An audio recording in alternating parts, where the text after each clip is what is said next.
મિત્રો, એક ગામમાંથી જુવાન યુવતીઓ સતત ગાયબ થઈ રહી હતી. દર બીજા કે ત્રીજા દિવસે રાત્રે અચાનક એક છોકરી ઘરેથી ગાયબ થઈ જતી અને સવારે જ્યારે ગ્રામજનો શોધવાનો પ્રયાસ કરતા તો તેમને કંઈ જ મળતું નહીં. આ ઘટના અંગે ગ્રામજનોએ પોલીસમાં ફરિયાદ પણ કરી હતી, પરંતુ પોલીસ આ અંગે કંઈ કરી શકી ન હતી. સમગ્ર ગામમાં ભયનો માહોલ સર્જાયો હતો. સાંજના લગભગ 7 વાગ્યા પછી બધા ગામના લોકો પોતપોતાના ઘરે જતા રહેતા અને દરવાજા અંદરથી બંધ કરી દેતા હતા. પરિસ્થિતિ ખૂબ જ ભયાનક બની ગઈ હતી. આ સમાચાર ધીમે ધીમે આખા રાજ્યમાં ફેલાતા આ વાત ત્યાંના આઈપીએસ ઓફિસર સુધી પહોંચી. આ પછી આઈપીએસ અધિકારીએ એવું પગલું ભર્યું જેની કદાચ કોઈએ કલ્પના પણ નહીં કરી હોય. આ આઈપીએસ અધિકારી કોણ હતા અને શું કરતા હતા? સમગ્ર સત્ય ઘટના જાણવા માટે વાર્તાને અંત સુધી વાંચો.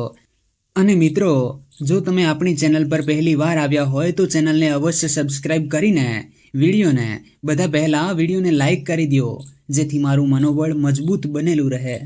નમસ્કાર મિત્રો, દિનેશ વોઇસ ગુજરાતી ચેનલની સાથે હું તમારો નાનો ભાઈ દિનેશ. ઉત્તર પ્રદેશના એક નાનકડા ગામનો અશોક નામના છોકરાએ તાજેતરમાં આઈપીએસની પરીક્ષા પાસ કરી હતી. પરીક્ષા પાસ કર્યા બાદ તેમની નિમણૂક એક જિલ્લામાં થઈ હતી. અશોકની કામ કરવાની રીત અન્ય અધિકારીઓ કરતાં અલગ હતી.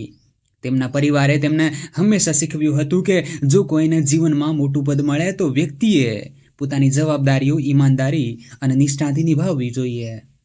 અશોકના માતા પિતા પણ સારા દિલના અને પ્રમાણિક લોકો હતા. તેઓ હંમેશા તેમના પુત્રને સત્ય અને પ્રમાણિકતાના પાઠ ભણાવતા. આ કારણોસર અશોક તેમની પ્રમાણિકતા અને કામ કરવાની અનોખી રીત માટે દરેક જિલ્લામાં પ્રખ્યાત બન્યો. ફરજ પ્રત્યેની નિષ્ઠાને કારણે તેમની બદલી અન્ય જિલ્લામાં કરવામાં આવી હતી. આ ડરામણી ઘટના જિલ્લાના એક નાના ગામમાં બની રહી હતી, જ્યાં તેમની બદલી કરવામાં આવી હતી. આ ગામમાં દર બીજા ત્રીજા દિવસે કોઈ ને કોઈ છોકરી ગુમ થઈ જતી. કોઈ તેના વિશે કંઈ જાણી શક્યું નહીં. આ ઘટનાથી ગ્રામજનો એટલા પરેશાન થઈ ગયા કે સાંજના તેઓ તેમના ઘરોમાં સંતાઈ જતા અને દરવાજા બંધ કરી દેતા. ગામમાં ધરમપાલ નામનો એક વ્યક્તિ રહેતો હતો. ધરમપાલને ઘરમાં 2 નાની દીકરીઓ હતી. તેનું ઘર મોટું નહોતું, પણ તેણે પોતાના ઘરને ઘણી હદ સુધી સુરક્ષિત રાખ્યું હતું. એક રાત્રે ધરમપાલ તેના નાનકડા ઘરમાં સૂતો હતો અને અંદર રૂમમાં તેની લક્ષ્મી જેવી દીકરીઓ સૂતી હતી. પરંતુ અચાનક મધરાતે તેમની એક પુત્રી ગાયબ થઈ ગઈ.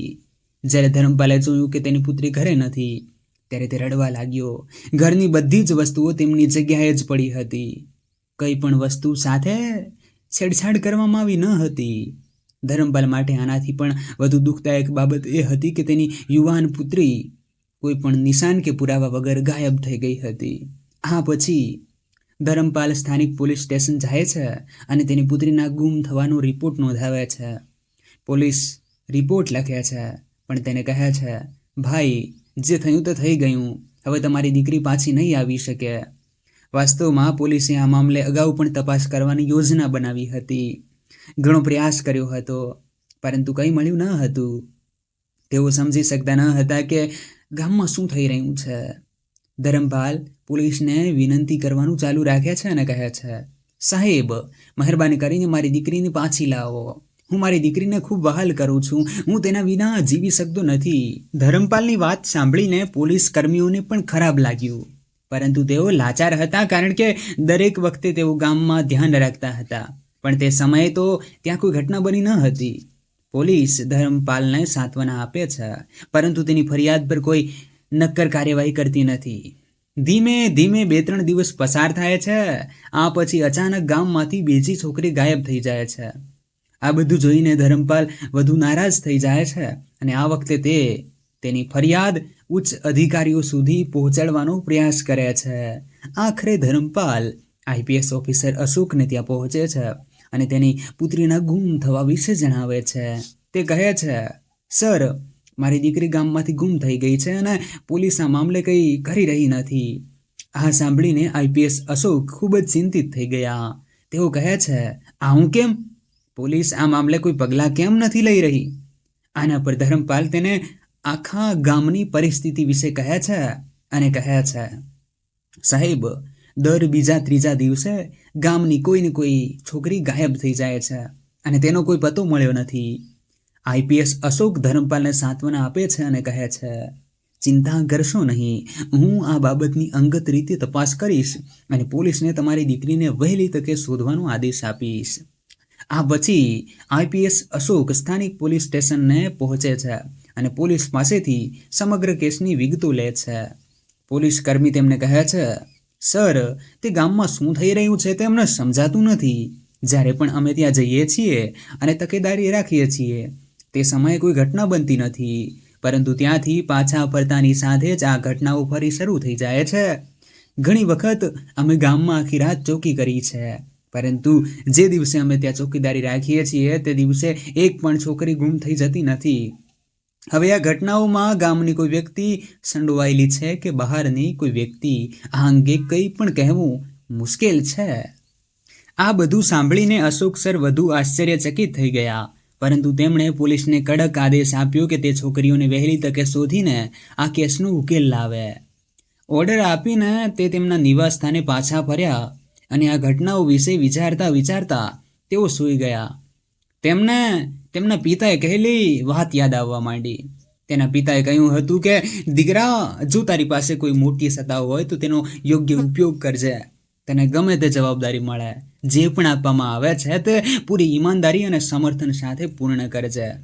આ વાત યાદ રાખીને અશોક સરે પોતે જ આ કેસ પર કામ કરવાનો નિર્ણય કર્યો અને છોકરીઓ ક્યાં જાય છે તે શોધવાનું નક્કી કર્યું. તપાસ શરૂ કર્યા પછી તેમને ખબર પડી કે અત્યાર સુધીમાં લગભગ 20-25 જેટલી છોકરીઓ ગુમ થઈ ગઈ હતી. અશોક સરને લાગ્યું કે આ મામલામાં કોઈ નજીકની બીજી વ્યક્તિ ચોક્કસપણે સામેલ છે. કદાચ આ પોલીસ વિભાગના કેટલાક વ્યક્તિઓ પણ સામેલ હોય. તેથી તેમણે એકલા હાથે કેસ ઉકેલવાનું નક્કી કર્યું. બીજા દિવસે તેમણે તેમની ઓફિસમાં 1 મહિનાની રજા માટે અરજી કરી, જે મંજૂર થઈ ગઈ. આ પછી તેમણે રજા લીધી અને બીજા એક શહેરમાં ગયા, જ્યાં તેમણે મેકઅપ આર્ટિસ્ટની મદદથી પોતાનો વેશ બદલી નાખ્યો. તેમણે પોતાને ભિખારીમાં બદલવા માટે મેકઅપ કરાવ્યો. ભિખારીનો વેશ ધારણ કર્યા પછી તેમણે પોતાની રિવોલ્વર પોતાની પાસે રાખી અને સીધો ગામ ગયો, જ્યાં છોકરીઓ ગાયબ થઈ રહી હતી. ગામમાં પહોંચ્યા પછી અશોક સર ગામની અંદર ભિખારી બનીને ભટકવા લાગ્યા. તે ગામમાં આમ તેમ ફરવા લાગ્યા અને દરેક નાની મોટી પ્રવૃત્તિ પર નજર રાખવા લાગ્યા. આ સમય દરમિયાન તેઓ ધર્મપાલજીને પણ મળ્યા, જેઓ તેમની પુત્રીના ગુમ થવાની ફરિયાદ નોંધાવવા પોલીસ સ્ટેશન ગયા હતા, પરંતુ ધર્મપાલજી તેમને ઓળખી શક્યા નહીં. આ જોઈને અશોક સરને ખાતરી થઈ ગઈ કે તેમનો વેશ એટલો પરફેક્ટ છે કે કોઈ તેમને ઓળખી નહીં શકે. આ પછી અશોક સરે ગામમાં દરરોજ રાત વિતાવવા લાગ્યા, કારણ કે બધી ઘટનાઓ રાત્રે જ બનતી હતી. તેઓ દિવસ દરમિયાન ગામની બહાર જતા અને રાત્રે પાછા આવતા અને રાત જાગરણ કરતા. ગામનું વાતાવરણ એવું હતું કે સાંજે 7 વાગ્યા પછી બધાએ પોતાના ઘરના દરવાજા બંધ કરી દીધા અને આખું ગામ નિર્જન થઈ ગયું. પણ અશોક સાહેબે ભિખારીના વેશમાં આખી રાત વિતાવી. ગામમાં આમ તેમ ફર્યા અને ખૂણે ખૂણે નજર રાખી. લગભગ 2-3 રાત સુધી ગામમાં ફરતી વખતે તેમણે ઘણી વસ્તુઓ જોઈ. ત્રીજી રાત્રે તેમને ગામમાં એક નવી અને ચોંકાવનારી વસ્તુ દેખાય છે, જે આખા મામલાને જુદી દિશામાં ફેરવે છે. ગામ નાનું હતું, બહુ મોટું ન હતું, પરંતુ આજે અચાનક બહાર ગામથી કેટલાક શેરી વિક્રેતાઓ ગામમાં આવી ગયા હતા. તેઓ ગામની અંદર વિચિત્ર રીતે આસપાસ જોઈ રહ્યા હતા. તેમને જોઈને અશોક સરને શંકા ગઈ કે આ ઘટનાઓ પાછળ આ લોકો હોઈ શકે છે. જો કે તેઓ મામલાના છેક તળિયે જવા માંગતા હતા. તેથી તેમણે આજની રાત ગામમાં જ રહેવાનું અને જાગરણ રાખવાનું નક્કી કર્યું. સાંજે અશોક સર ગામની બહાર એવી જગ્યાએ બેઠા કે જ્યાંથી ગામમાં પ્રવેશી શકાય. ગામનો આ એકમાત્ર મુખ્ય રસ્તો હતો. બીજો રસ્તો ગામની બાજુના જંગલમાંથી પસાર થતો હતો, જેનો સામાન્ય રીતે ઉપયોગ થતો ન હતો. અશોક સાહેબ ત્યાં સાવધાન બેઠા રહ્યા અને આમ તેમ નજર નાખતા રહ્યા. ધીમે ધીમે રાત વીતવા લાગી અને લગભગ 2 વાગી ગયા હતા. ત્યારે અચાનક જંગલની ઝાડીઓમાંથી હલચલનો અવાજ સંભળાયો. ઝાડીઓ પાછળથી કોઈ પસાર થઈ રહ્યું હોય એવું લાગતું હતું. અશોક સર તરત જ સાવધાન થઈ ગયા અને છુપી રીતે એ દિશામાં આગળ વધવા લાગ્યા. થોડીવાર પછી તેમણે જોયું કે ઝાડીઓની પાછળથી બે વ્યક્તિઓ બહાર આવીને ગામ તરફ આગળ વધી રહી હતી. આ જોઈને અશોક સરને શંકા ગઈ કે આ ઘટનાઓની પાછળ આમનો જ હાથ હોઈ શકે છે. તેઓ ચૂપચાપ તે બંનેને અનુસરવા લાગ્યા. તેઓ ગામની અંદર એક મોટા ઘરની સામે રોકાયા. અશોક સર તેમને છુપાઈને જોઈ રહ્યા હતા. ત્યારબાદ તેમાંથી એક દિવાલ કૂદીને ઘરની અંદર ગયો અને અંદરથી મુખ્ય દરવાજો ખોલી નાખ્યો.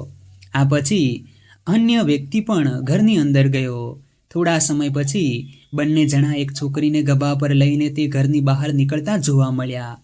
આ જોઈને અશોક સર તરત જ સમજી ગયા અને વિચારવા લાગ્યા કે અમને રંગે હાથે પકડવા જોઈએ. અશોક સર તરત જ આગળ આવ્યા. પોતાની રિવોલ્વર કાઢી તેની તરફ ઈશારો કરીને જોરથી બોલ્યા, થોભો, અહીં ઊભા રહો. જો તમે એક ડગલું પણ આગળ વધ્યા તો હું ગોળીબાર કરીશ. ભાગવાનું વિચારશો નહીં. જેમ જેમ પેલા બે માણસોએ જોયું કે ભિખારીના વેશમાં તેમની સામે ઊભેલી વ્યક્તિ રિવોલ્વર લઈને આવી રહી છે, ત્યારે તેમને સમજવામાં વાર ન લાગી કે આ પોલીસ છે. તેઓ તરત જ સમજી ગયા કે પોલીસે ભિખારીનો વેશ ધારણ કરીને તેમને ફસાવવા માટે જાળ બિછાવી હતી અને આજે તેમનું સત્ય ખુલ્લું પડી ગયું છે. તે પછી બંને ભાગવાનો પ્રયાસ કરે છે, પરંતુ અશોક સર હવામાં ગોળી ચલાવે છે. ફાયરિંગનો અવાજ સાંભળીને બંને ત્યાં જ અટકી જાય છે. ગામમાં ગોળીનો અવાજ આવતાં જ ગામના તમામ લોકો ઘરની બહાર આવી જાય છે. બહાર આવ્યા પછી જે દ્રશ્ય તેઓ જુએ છે તેને જોઈને બધા આશ્ચર્યચકિત થઈ જાય છે. ગામ લોકો જોઈને અચંબિત રહી જાય છે કે છેલ્લા 2-3 દિવસથી ગામમાં રખડતું જોવા મળતું ભિખારી હાથમાં રિવોલ્વર ધરાવે છે. તેની સામે બે લોકો ઊભા છે, જેઓ એક છોકરીને ગભા પર ઊંચકીને લઈ જઈ રહ્યા છે. આ જોઈને ગામ લોકો સમજી ગયા કે ભિખારી ખરેખર પોલીસ અધિકારી છે અને તેણે આ ગુનેગારોને રંગે હાથે પકડ્યા છે. ગામ લોકો ગુસ્સામાં અશોક સરને કહે છે, સર, તેમને જીવતા છોડશો નહીં. તેઓએ અમારી ઘણી છોકરીઓને અહીંથી લઈ જઈને એમની સાથે અન્યાય કર્યો છે. પણ અશોક સર તેમને શાંત કરીને કહે છે, ના, ઊભા રહો તમે બધા. તેમને કોઈ સ્પર્શ નહીં કરે. જો હવે તેઓને મારી નાખવામાં આવશે તો તમારી ગુમ થયેલી છોકરીઓને કેવી રીતે પરત લાવવામાં આવશે? આ પછી ગ્રામજનોની મદદથી બંને ગુનેગારોને એક ઝાડ સાથે બાંધવામાં આવે છે. અશોક સર તરત જ તેમની ટીમને તરત જ ગામમાં આવવા કહે છે. થોડી જ વારમાં તેમની ટીમ ગામમાં પહોંચી જાય છે. ટીમના સભ્યો બંને ગુનેગારોને તેમની કસ્ટડીમાં લઈ પોલીસ સ્ટેશન લઈ જાય છે.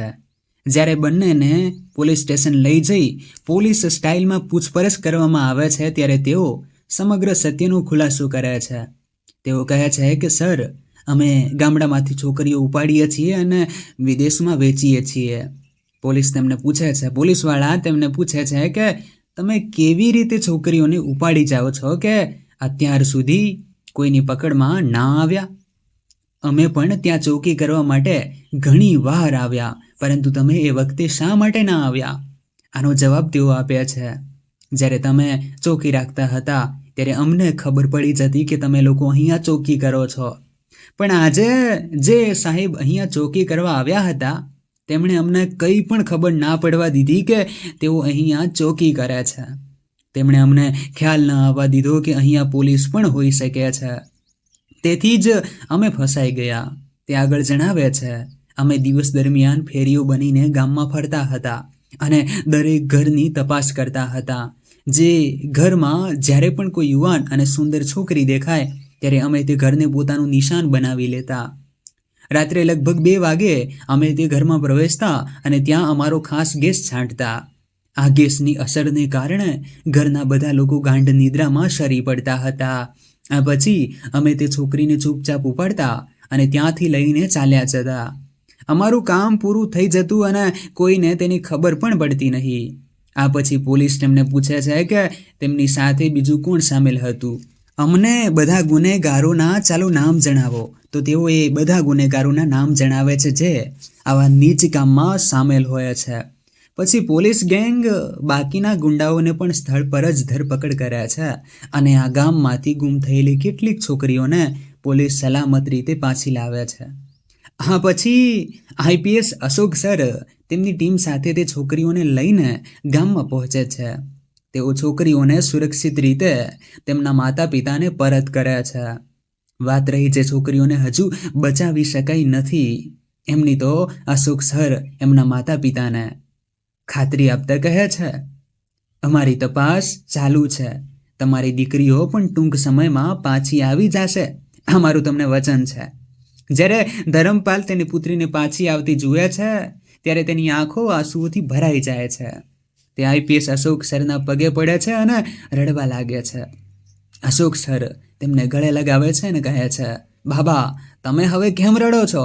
તમારી દીકરી પાછી આવી ગઈ છે ને, હવે ખુશ રહો અને તમારી દીકરી સાથે સારી જિંદગી જીવો.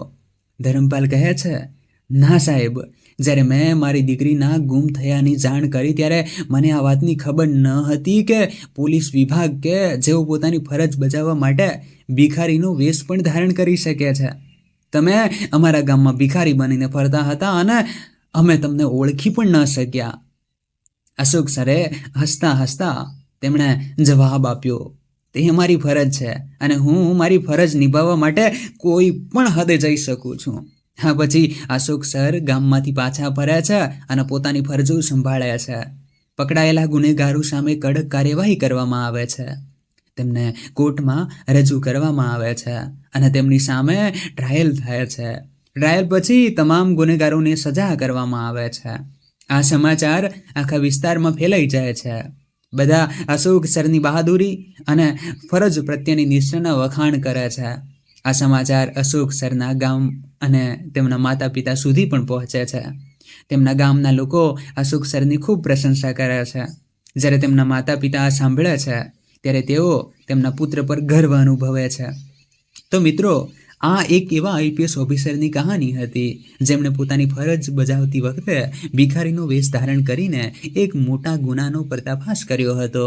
તેમના સાહસભર્યા આ કામથી તે ગામના લોકોને ડરથી મુક્તિ મળી, જ્યાં લોકો સાંજે ઘરના દરવાજા બંધ કરીને ડરીને બેસી જતા હતા.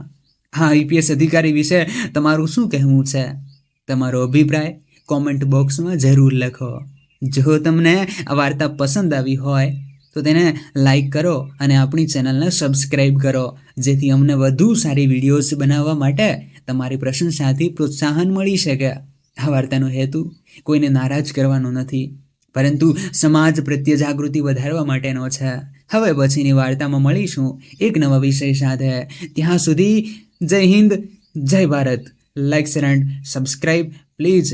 મને 1 લાખ સબસ્ક્રાઈબર પૂરા કરવામાં તમારી ખૂબ જ હેલ્પની જરૂર છે. મને મદદ કરો. જય હિન્દ, જય ભારત.